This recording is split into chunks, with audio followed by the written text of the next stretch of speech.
Hey, okay, so I will quickly go over mainly the foramen of the Norma Basalis, but from the internal view, right? So this, what we see right here, is the Norma Basalis, but the internal view. So there are two Norma Basalis. There's an internal Norma Basalis, and then there's an external Norma Basalis, right? So let's go over the internal ones because that's the one that students usually find hard. So hopefully I would make it easier for you guys. Okay, so the first bone that we see over here, right? This is the frontal bone, the orbital part, right? So the foramen that you see over here, which has been broken in this skull, so this foramen is present in another bone which is in between the frontal bone. This is the ethmoid bone and the cribriform plate of the ethmoid bone, right? And these small foramen, which are present bilaterally, they are called the cribriform foramen, right? So the nerve that passes through these foramen, it's called the olfactory nerve. Why? Because if you were to pass this wire inside this foramen, right? So the area that you would find this foramen is your nose. So olfactory nerve, we know that it's affiliated with smell. So that's why it makes sense why this nerve would need to go through this foramen in order to reach the nose. So olfactory nerve is the first cranial nerve, and it passes through this foramen, that is the cribriform foramen in the cribriform plate, which is part of the ethmoid bone. The second foramen that we find over here in Norma Basalis internal view are these foramen, right? So where I'm inserting my pen, this is called, or these are called, the optic canals. So there's one on each side, and as the name suggests, that optic canal will obviously be related to eye, or optics, eye, sight. So the wire that I'm passing from here, this is the optic canal, right? So if you were to pass this wire through this opening, you can see that it opens right inside the eye, right? So again, it makes sense why we needed this canal in order for this nerve to pass through, because it has to reach the eye socket or the eyeball. So on both sides over here, these are the optic canals, and the content includes the optic nerve, and it also contains the ophthalmic artery, which is going to go to the eye, right? Okay, the third foramen that we have is actually in this sphenoid bone. I don't know if you can see over here in the camera view. So there's a foramen just below this lesser wing's sharp border. So one is over here. I don't know if you can see that. Yeah, that's the one.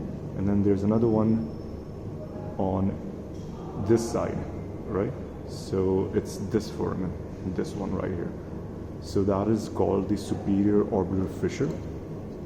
And again, as the name suggests, orbital, so it has to do with the eye socket, the eyeball, the orbit. So if you see it from the anterior view, you can see that bilaterally on both sides, this wire is passing to the orbit, right? So superior orbital fissure is this foramen, and remember that these were the optic canals. So people usually get confused between the optic canals and the superior orbital fissure. So the contents of the superior orbital fissure include numerous cranial nerves. So the cranial nerves that will be affiliated with the orbit or the eyeball. So that includes cranial nerve 3, that is the oculomotor nerve, the cranial nerve 4, that is the trochlear nerve, the cranial nerve V1, that is the ophthalmic branch of the trigeminal nerve, and lastly the sixth cranial nerve, that is the abducens nerve. So these four nerves go through superior orbital fissure in order to reach the eyeball, but they mainly supply the muscles of the eyeball, except for the trigeminal nerve that supplies the sensory part. Anyway, not important, just the contents right now.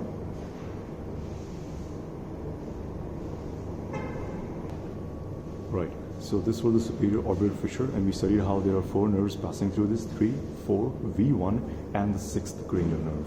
There are other contents as well. Some arteries go through this foramen as well.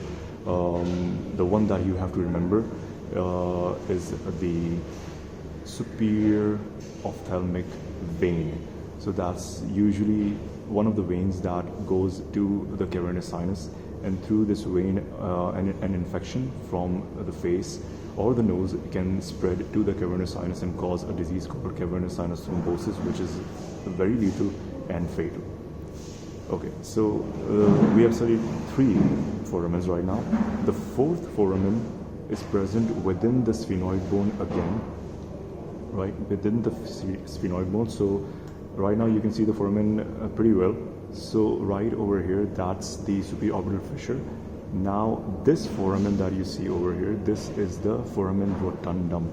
As the name suggests, it's a round foramen. So this is foramen rotundum, this is foramen ovale, and right behind it, this is foramen spinosum.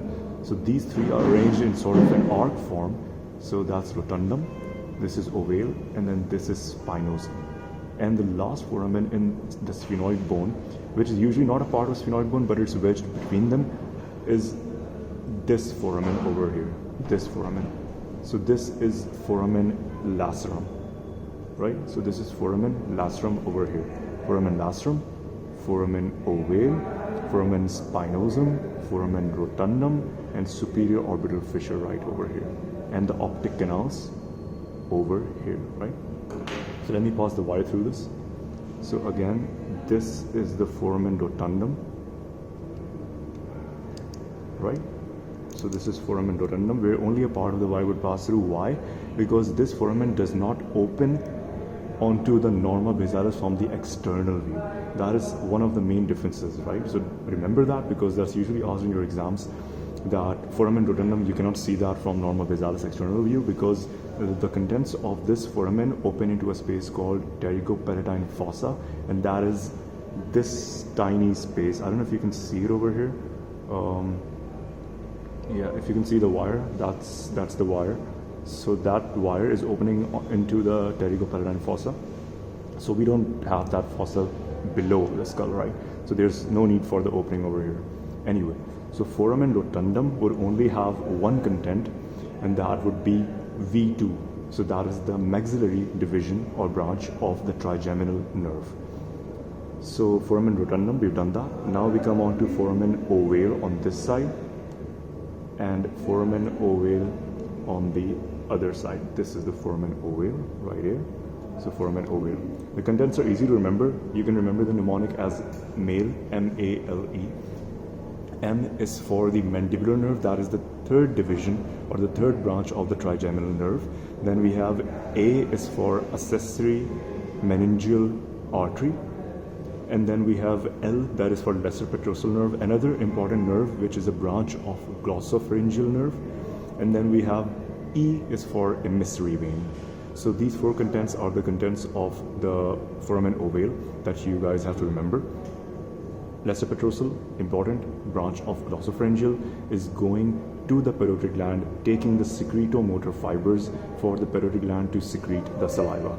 Then the mandibular nerve, 3rd division, 3rd branch of trigeminal nerve, that is going to go to the muscles of mastication. So this has a motor component. So trigeminal nerve has 3 main divisions, and only one is going to be mixed, that is going to be sensory and motor as well, and that is the mandibular nerve.